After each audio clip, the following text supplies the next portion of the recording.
Bem-vindo ao podcast Estrangeiros e Peregrinos. A mensagem de hoje será apresentada por Dennis Allen. Não importa em que dia você chegou até esta mensagem, nós vamos refletir sobre palavras importantes de Jesus. Mas se você acompanha todos os dias as mensagens do podcast Estrangeiros e Peregrinos, já sabe que as mensagens das sextas-feiras sempre são dedicadas a algum tema, onde ao longo de várias semanas examinamos um tema importante das Escrituras. Atualmente, estamos considerando as palavras de Jesus na cruz. Jesus pronunciou 7 palavras ou expressões na cruz. Pai, perdoa-lhes, porque não sabem o que fazem. Em verdade te digo que hoje estarás comigo no paraíso.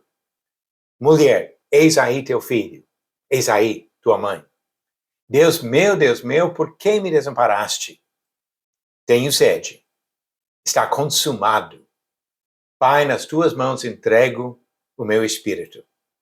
E hoje estamos na 4ª destas expressões, talvez as palavras mais desafiantes de tudo que Jesus falou na cruz. Deus meu, por que me desamparaste? Refletindo sobre esta expressão, até encontramos interpretações diferentes sobre o significado do que Jesus fala. Ele cita aqui Salmo 22, mas exatamente o sentido em que ele usa o Salmo é ponto de diferença de entendimento entre estudantes diferentes. Mas quando olhamos para isso, vamos pelo menos procurar o contexto e compreender algumas coisas básicas sobre o que ele falou. Jesus ficou na cruz durante várias horas, aproximadamente 6 horas. As últimas 3 horas, até quase o final, foram horas de trevas, 3 horas de trevas. Durante esse tempo, nós não temos uma palavra falada por Jesus. Mas no final dessas 3 horas, ele fala as últimas expressões e morre logo, sendo sepultado antes do pôr do sol, naquele dia. O grito de Jesus, relatado aqui para nós, e nós encontramos isso em vários textos, Mateus e Marcos relatam essas palavras que vêm de Salmo 22, verso 1. Deus meu, por que me desamparaste? Sabemos que o salário do pecado é a morte. Romanos capítulo 6, versículo 23, Paulo afirmou isso, nos lembrando da consequência do nosso pecado e, ao mesmo tempo, falando sobre o fato que Jesus fez um sacrifício para nos oferecer o dom divino da vida eterna, de cancelar esse salário do pecado e dar para nós a vida. A morte de animais no Antigo Testamento frisou o problema do pecado e esse custo alto, mas não resolveu o problema. Pode pensar em Gênesis capítulo 3, versículo 21, logo depois do pecado de Adão e Eva, Deus fez roupas para eles de peles de animais. Ou seja, foi necessário a morte de animais, justamente para cobrir a vergonha que veio em consequência do pecado. Nós encontramos também, Hebreus capítulo 10, versículo 4, o fato que todos os sacrifícios de animais, e foram muitos feitos ao longo do Antigo Testamento, não removeram pecado. Foi uma maneira simbólica, uma maneira de ensinar, uma maneira de preparar o entendimento das pessoas, mas que de fato não resolveu o problema. Esse sistema de sacrifício de animais foi algo temporário para ensinar, não resolveu o problema. O pecador pode morrer por seus próprios pecados, mas ele não se resgata, pode até pagar o preço do pecado na morte, mas isso não traz vida. Ezequiel capítulo 18, um capítulo que fala sobre a consequência do pecado de cada pessoa e a responsabilidade individual do pecado. Afirma no capítulo 18, versículo 20, a pessoa que pecar, essa morrerá. O filho não pagará pela iniquidade do pai, nem o pai pagará pela iniquidade do filho.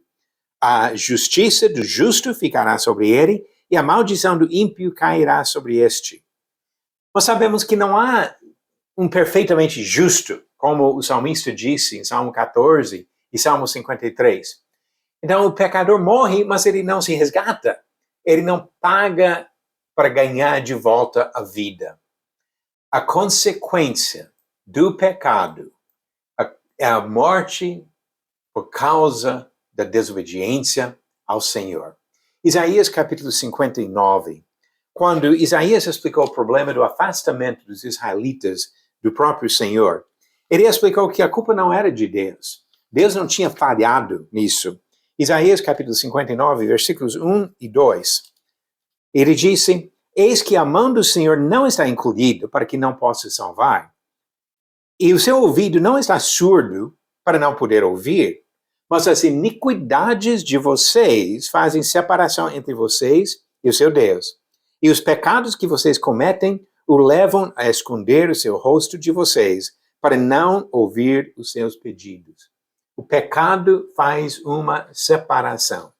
A separação entre Deus e o pecador. Mateus capítulo 10, versículo 28, Jesus disse: não temam os que matam o corpo, mas não podem matar a alma.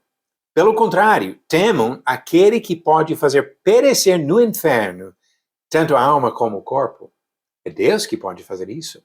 E devemos temer a Deus, reconhecendo a consequência da nossa própria rebeldia contra o Senhor. Isso traz uma separação.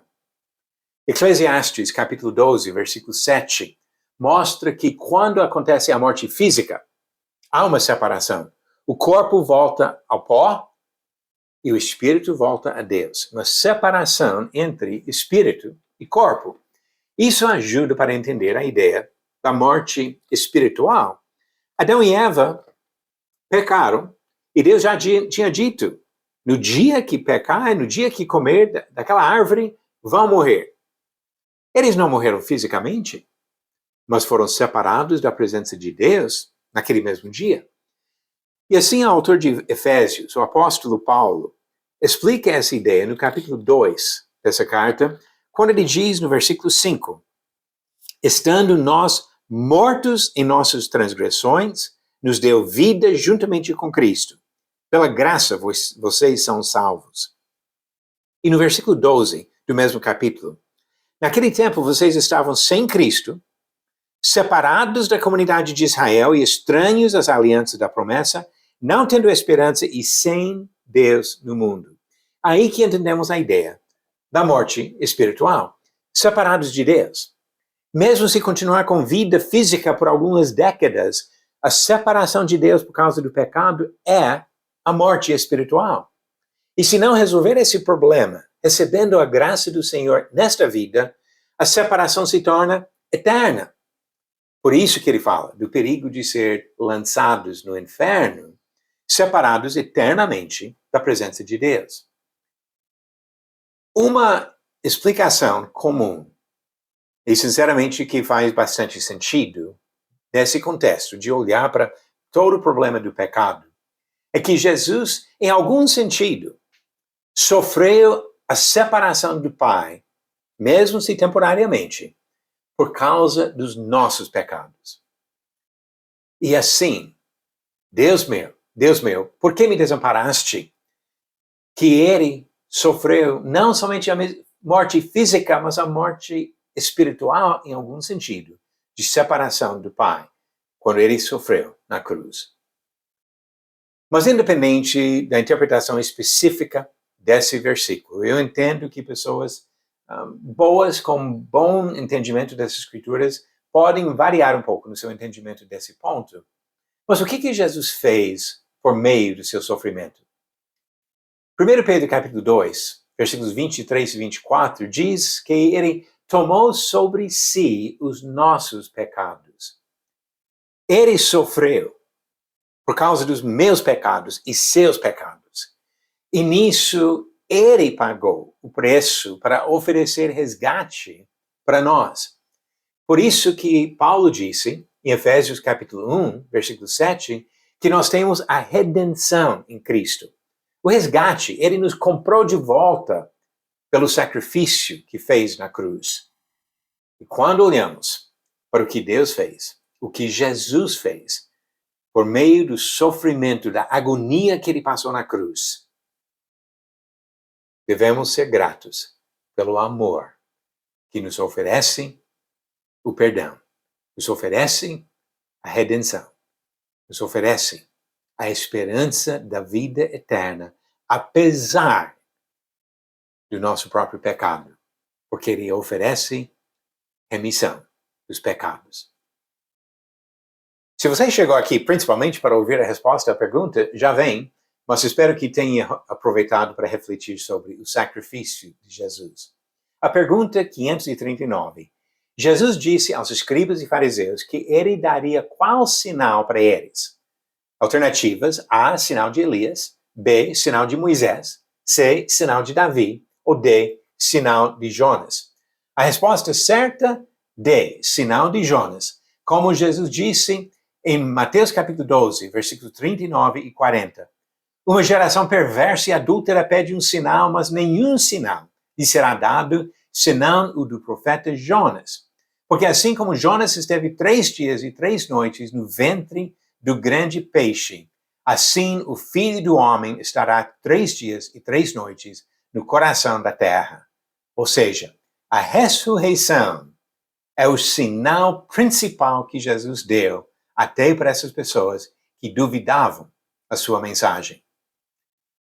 E a pergunta de hoje: Davi não matou qual das seguintes pessoas ou animais? Alternativas: A, Golias; B, Saul; C, urso; ou D, leão. A resposta no final da mensagem amanhã. Deus meu, por que me desamparaste? As palavras de Jesus na cruz. Mas por causa do sacrifício que ele fez, estas palavras não precisam ser nossas. Ele tem nos dado amparo. Ele oferece para nós perdão e salvação pela graça do sacrifício de Jesus. Cabe a nós demonstrar a fé obediente para estender a mão e receber o dom que ele oferece para cada um de nós. Que Deus abençoe você na busca de entendimento da vontade de Deus e da salvação em Jesus Cristo. Obrigado por nos acompanhar nessa jornada pelas Escrituras.